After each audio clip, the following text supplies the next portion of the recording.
답 없어요. 최악의 경우는 있는 사람이 결국에는 이길 수밖에 없다라는 걸 저는 압니다. 그 원리를 알기 때문에 임대사업 했던 거예요. 가진 놈들이 2억을 더 내든 2천만 원을 더 내든 상관없고 그의 머릿속을 채우는 것은 오로지 날아간 내 용돈 20만 원에 대한 분노이다. 이제 그 아들이 화가 났죠. 그죠? 가진 놈이 2억을 더 내든 2천만 원 내든 더 상관없고 어쨌든 내 용돈이 줄어든 거야. 뭐 이렇게 화를 내는 건데 아이야, 꼬마 아이야. 그런 식으로 생각하면 너도 똑같은 나라 만든단다. 그러면 안 된다. 그러면 안 되는 거죠. 이건 다 가진 놈들이, 야, 근데 막 욕을 한다, 뉴스에서. 이게 이래도 되나? 가진 사람들이 불을 꽉 쥐고 있기 때문에 이렇게 또 원망한, 잘못 가는 거지, 잘못. 가뜩이나 우라통이 터진데 그 옆에 실린 기사가 화를 돋군다. 국민의힘 윤석열 후보가 종부세 전면 재검토 공약을 내걸었기 때문이다.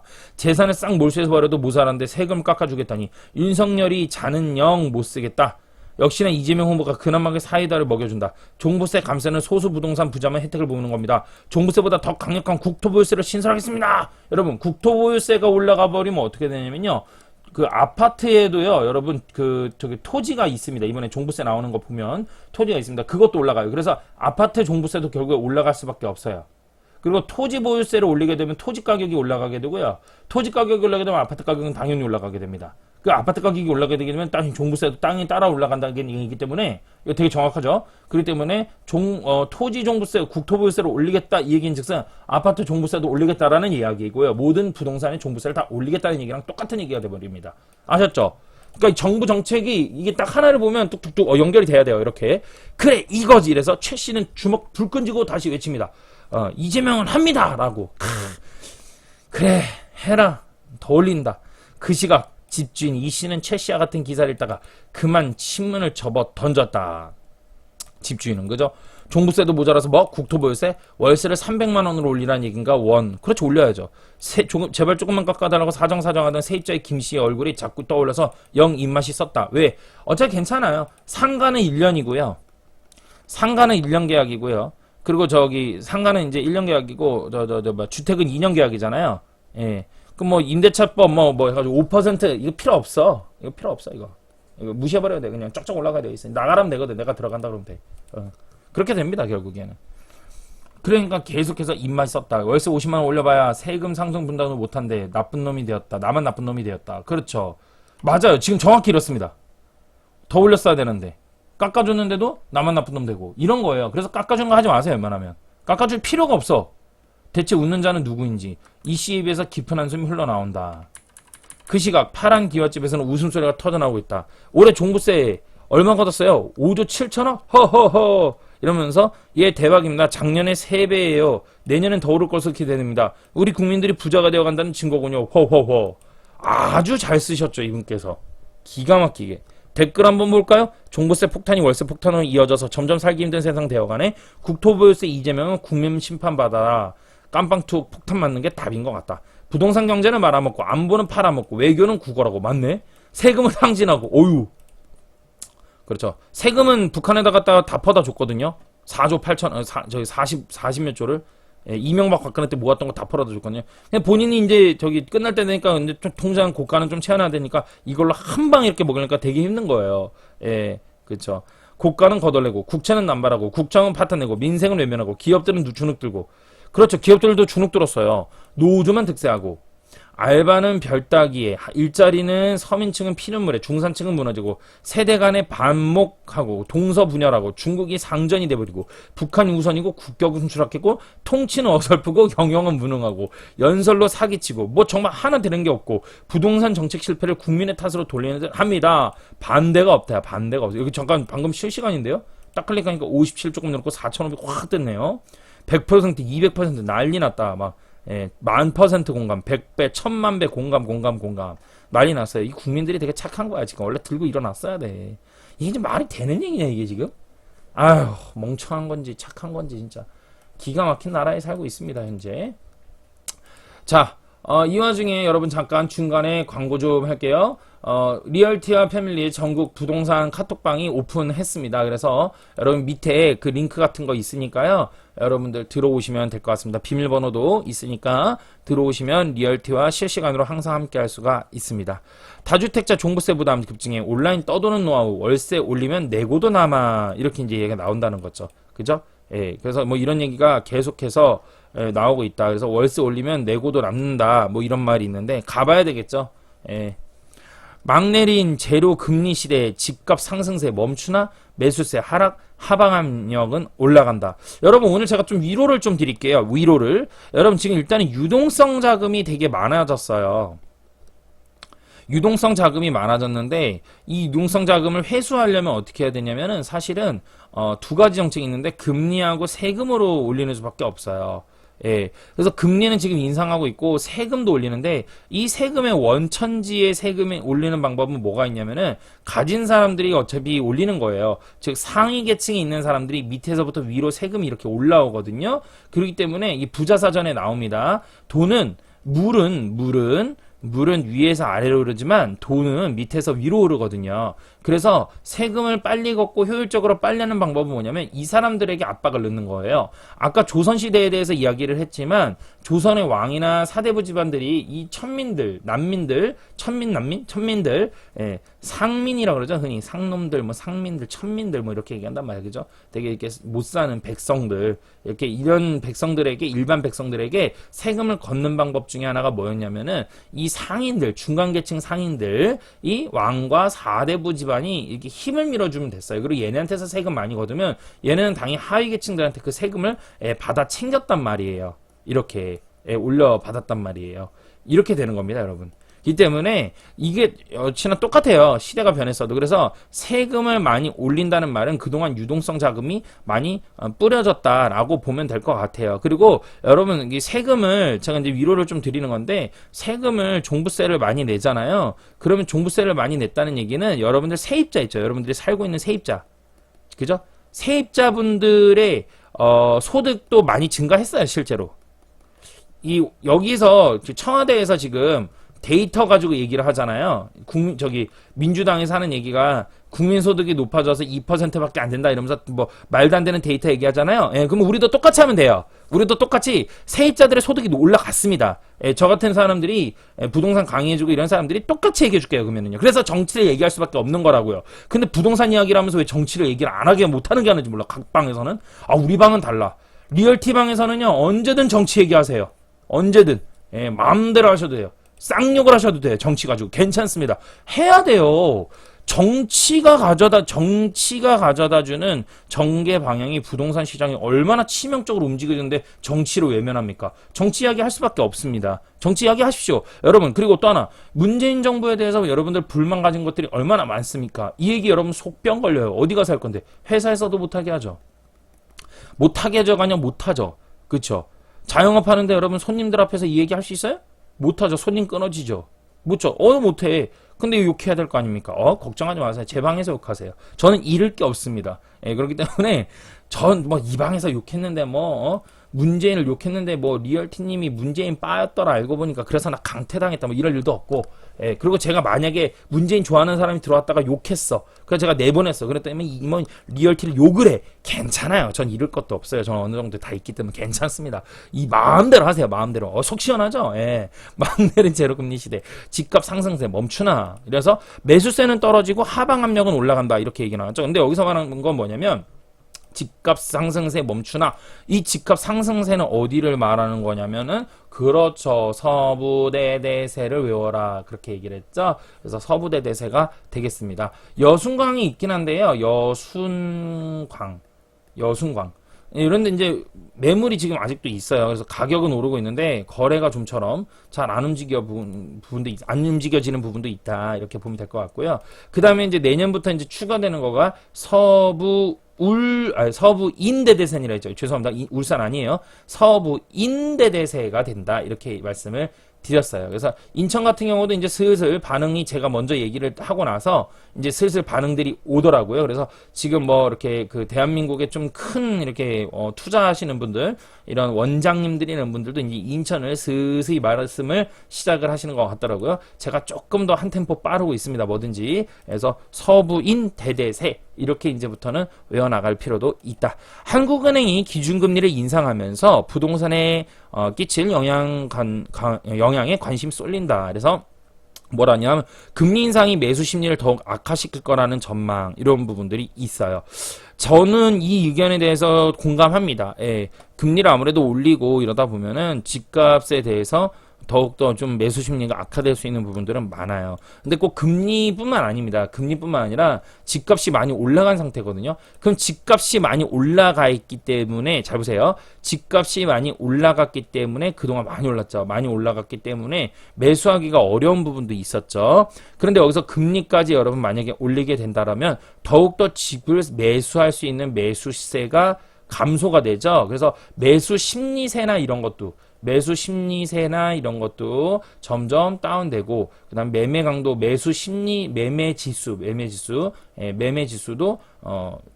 점점 더 다운되면서 집값이 아무래도 다소 평판, 완만해지거나 좀 가격이 좀 떨어지는 그러한 요인들도 발생할 수도 있다라고 볼 수 있겠어요. 지금 현재 많은 전문가분들께서 2022년 전망에 대해서 이제 이야기를 해요. 2022년에는 집값이 계속해서 상승할 것이다 라고 주장하는 분들도 계시고요. 아니다, 집값이 이제 조금은 조정을 받을 것이다 라고 말씀하시는 분들도 계실 거예요. 정확히 보면은 내년 대선 전후로 해서 좀 조심해야 되는 거는 저는 생각하고 있고요. 그 다음에 2022년에 집값이 이렇게 막 폭락이 오거나 이러지는 않을 거예요. 서울 수도권이 폭락이 오지는 않을 것 같아요. 폭락은 올 거는 아니고 거래는 없기 때문에 서서히 점진적으로 매물이 쌓이다가 서서히 떨어지거나 천천히 좀 완만한 하락이 올 수도 있지 않을까. 그러나 또 하나는 뭐냐면 폭등은 더 이상은 힘들 것 같다는 생각은 확실히 들어요. 폭등은 어려울 것 같아요. 예, 폭등은 어려울 것 같고요.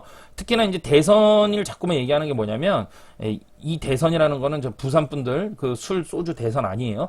예, 대선 대통령 선거, 대선은 2022년 2월 전후로 해서 좀 누가 당선되느냐에 따라서 좀 흐름은 또 달라질 수 있으니까 유의하셔야 되는 부분들이 되지 않을까 생각이 듭니다. 그래서 금리를 되게 빠른 속도로 인상을 하고 있어요. 그래서 금리를 빠른 속도로 인상을 하고 있고, 앞으로도 금리는 계속해서 1년 반 동안 계속해서 올릴 겁니다. 그래서 여러분 지금부터 인상하는 걸 1년 반을 내다보기 때문에 여러분들께서 지금부터는 뭔가 액션을 취하는 걸 되게 조심스럽게 생각하셔야 된다라고 볼 수가 있겠다라는 거예요. 그래서 서울도 또한 한국부동산원에 따르면, 그래서 제가 어제도 말씀드렸지만 우리나라 지표를 두 개를 봐요. 두 개를 보는데 한국 부동산원, 여기서 말하는 그 데이터를 기반으로 한 데가 있고요. KB부동산 시세를 해서 데이터를 뽑아냅니다. 보통은. 근데 저는 좀 신뢰하는 거가 여기를 많이 좀 신뢰합니다. KB부동산원을 좀 많이 신뢰합니다. 그래서 KB부동산원을 신뢰하는 이유가 KB부동산원이 아니라 KB부동산을 신뢰하는 이유가 시장의 반영을 좀 접목해가지고 많이 하기 때문에 그래요. 근데 이제 한국부동산원 같은 경우는 데이터의 기반을 그 시장이 아니라 어떤 좀 잘못 뽑아 하여튼가 그런 게 있어. 하여튼 그래서 KB를 좀 신뢰합니다. 그래서 한국 부동산원을 보고서는 이렇게 쓴다 이러면 조금 조심스럽게 볼 필요는 있을 것 같아요. 그래서 기존 수도권 아파트 변동률은 0.21%를 기록했다 해가지고 어쩌게 절반이다. 그래서 상승폭이 축소됐다 이런데 이거가 시작되고 나면 기사 별로 보고 싶지가 않아요. 수급지수는 0에서 200 사이인데 어떻다? 100 이하로 수급지수가 떨어지기 시작했다. 그래서 지난 4월 5일 이후에 계속해서 떨어진다 이렇게 하고, 전문가들은 집값 상승 둔화와 거래량 감소를 더 가속해서 보합 국면이 나타날 가능성도 있다라고 분석을 했습니다. 그래서 그죠? 예, 보합 국면이 나타날 수도 있다 이렇게 얘기를 했죠. 그렇죠. 예, 가능성이 있습니다. 직방 데이터 랩장은 내년 중반 미국의 연준의 금리 인상에 대한 내년 상반기 국내 기준금리 추가 인상 가능성도 열린 상태로서 금리 인상은 부동산의 구매, 수요, 위축과 자산 가격 둔화, 거래량 감소를 불러온다고 설명했다. 그렇죠. 저도 이거에 대해서 지금 얘기하는 거죠. 그렇죠. 그러니까 제가 다시 말씀드릴게요. 다시 말씀드리는데 부동산만을 전공하신 부동산 전문가분들은 주로 이야기하는 거가 뭐냐면 수요와 공급에 대해서만 이야기를 해요. 그래서 제가 이걸 자꾸 말씀드린 게 뭐냐면 단순하게 수요와 공급만 가지고 이야기하면 안 된다라고 말씀드렸죠. 계속. 이것만 가지고 하는 맹신은 있을 수 없다. 97년 IMF와 2008년도 서브프라임에 있어서 이런 건 다 외적 요인에서 왔고, 이 외적 요인의 공통점은 금리 또는 달러가 건드려졌기 때문에 결국에는 이게 움직여진 거거든요. 물론 과거에 이런 외적 요인이 있었다 해서 앞으로도 향후에 이런 외적 요인에 의해서 부동산이 무너질 수 있다라고 말하는 거는 좀 어려워요. 과거 그랬으니까 미래도 그렇다. 그건 아니죠. 그건 아닌데 분명한 건 뭐냐면 수요와 공급만 가지고는 이야기하기가 어렵다라는 건데 이 수요에 대해서 단순히 입주 물량 수요라면은 더더욱이 그렇게 말하면 안 된다라고 얘기하는 거죠. 자, 제가 저번에도 말씀드렸지만 살 수 있다, 아파트를 살 수 있다라고 말하는 사람과 사고 싶어랑은 하늘과 차이. 이건 같은 게 아니죠. 살 수 있다라는 건 능력이 돼야 된다는 얘기고, 사고 싶다라는 거는 능력이 안 되는데 사고 싶어하는 희망 욕구죠. 인생이 뜻대로 건드려 마음 먹은 대로 다 되나 희망 욕구죠. 그렇기 때문에 살 수 있는 사람의 이거를 봐야 되는데 이 능력은 뭐냐면 대출이 함께 있어야 된다는 부분. 근데 대출을 많이 규제하고 있고 현재 계속 장기 흐름에 있어서는 대출 규제와 그리고 대출을 살살 해준다 해도 가격이 많이 올라갔죠. 근데 이 가격을 이 사람들이 감당을 할 수 있냐는데 그 감당할 수 있는 건 뭐냐면 이 사람들의 소득을 또 산출을 해야 된다라는 것이죠. 이 사람들의 소득과 아파트 가격이 현재 비교를 해본다면 이 사람들은 지금 현재 걷잡을 수 없이 따라잡을 수가 없다라는 거죠. 이미 이거는 2019년도부터 이미 과열이었다라는 거예요. 2018년, 2019년부터 이미 사람이 소득으로 도무지 집을 살 수 없는 구간에 이미 접어들었었어요. 2019년도에. 그래서 이때 이미 매도할 사람들은 다 매도했어요. 예. 그러니까 지금 2019년도에 매도를 하셔서 이익을 챙긴 분들 있죠. 수도권에 투자를 하셔가지고 그분들이 고수예요. 그분들이 팔고 나가지고 20년도도 올랐고 21년도도 올랐잖아요. 2년 동안 올랐는데 뭐 이 사람들이 매도하고 나가지고 엄청나게 올랐어요. 진짜로. 뭐 예를 들어서 뭐 한 8억 5천, 7억 5천에 팔았는데 그거가 지금 뭐 예를 들어 11억이 가고 뭐 이랬으니까 그 근처에서 언더리 왔다 갔다 하니까 이분들은 참 마음이 아프고 배 아플 수 있으나 사실상 따지고 보면은 배 아플 필요가 없죠. 왜냐면 이땐 거래량이 없거든요. 이땐 거래가 있었거든요. 이렇게 되는 겁니다, 여러분. 그렇기 때문에 지금 여기서 가격이 올랐다 하더라도 이건 오른 게 아니에요. 거래가 없기 때문에. 이거 그냥 거품으로 다 꺼지는 겁니다, 이거는. 예, 거품으로 다 꺼지는 겁니다. 결국엔. 그러니까 지금 만약에 수도권에서 집을 가지신 분이 나는 처분하고 싶다. 그런 분들은 어떻게 하냐면, 뭐, 그냥 내가 여기에서 이렇게 올라왔잖아요. 2013년도부터. 근데 나는 2013년도부터 안 샀다라는 게 문제죠. 2015년에 샀다. 그리고 2016년에 샀다. 이런 분들, 2016년, 이런 분들은 그냥 2019년, 2020년, 2019년도 가격. 지금 너무 많이 올랐잖아요. 이게 가격이 이렇게 올리면 다행인데, 이렇게 올라온 거죠, 정확히. 그죠? 예. 이렇게 올라왔죠. 그죠? 예. 이분들은 지금 여기서 이렇게 팔라니까, 이러니까 안 팔리는 거야, 이러니까. 여기서 왔다 갔다 하고 호가는 이렇게 올라 있고 가끔 호가 뻥 체결되면 또 올랐으니까 그 욕심만 커지는 거죠. 예, 밑에다 파세요. 이거 어차피 거래가 안 되기 때문에 여러분들 뭐 쫓기는 거 없으면 모르겠어요. 또 전세가율이 만약에 갭이 크다 그러면 상관없는데 이거가 만약에 이게 이격이 넓다, 이게 좁다 이러면 이분들은 좀 많이 진짜 인생 큰일 날 수도 있다. 조심스러운 부분들이 나옵니다.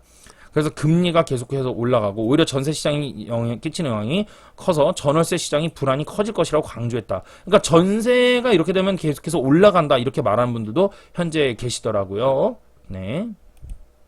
국토부 장관 집값 내린다. 그러니까 어떻게 해라? 40% 폭락한 때 기억해라. 이렇게 얘기했는데 제가 오늘 이 노영욱 국토부 장관의 기사 이 얘기를 오늘 좀 들어봤어요. 쭉 살펴봤는데 신뢰하기가 너무나도 어려워요. 즉 쉽게 말해서. 그러니까 이분이 이렇게 말을 하면 안 되는 거야. 종부세 사실상 얼마 안 된다. 이렇게 말을 하면서 이렇게 집값 떨어진다. 이렇게 얘기를 하는 거거든요. 이게 그래서 안 믿는 거야, 사람들이. 이게 진심을 위해 주는 거라면 정말 인정할 거 인정하고 그러면서 얘기를 해야지 되는데 그렇지 않다라는 얘기죠. 그래서 서울 아파트 집값이 연별로 봤을 때는 2017년도에서 계속해서 6억에서 12억까지 더블로 해서 올라왔죠. 정말 잘 털었던 분들은 여기에서 이런 구간에서 잘 털었다는 거라는 거예요. 제 말은. 거래량이 빵빵했으니까 실제로 거래량이 이때는 잘 됐죠. 실제 거래로. 그러니까 이때는 안 깎아줬어도 돼요. 이때는. 근데 지금은 깎아주는 게 아니라 지금은 매수하러 오는 사람이 아예 없잖아요. 그죠? 깎아주고 싶어도. 못 깎잖아요. 이게 문제라는 거예요. 그렇기 때문에 이게 집값이 오른 게 아니에요. 거품으로 구성이 되어 있다는 거예요. 여기가 싹 다 지금. 거품은 어떻게 되고 만다? 반드시 무너지고 만다. 이렇게 볼 수밖에 없다는 거예요. 여러분 참고로 저는 폭락론자가 아닙니다. 서울 수도권에 투자하는 걸 조심해야라 그랬지 지방은 지금 현재 투자를 해야 된다라고 얘기하는 사람이죠. 저를 막 이렇게 저기 빡빡빡 머리 까진 사람 있잖아. 이게 이걸로 시작하는 뭐 그런 사람하고 비교하지 마십시오. 전 그런 사람 아닙니다. 정말 싫어합니다. 저 그 사람. 자. 그 다음에 또 이제 좀 싫어하는 사람이 이제 저기 도봉구 이렇게 얘기할래 그냥 좀 별로 안 좋아합니다 제가. 예, 별로 안 좋아합니다. 예, 자, 그래서 2021년 서울 아파트 가격 월간 상승률 이렇게 보면은 지금 현재 떨어지는 것들에 대해서 이렇게 보여지는 거다.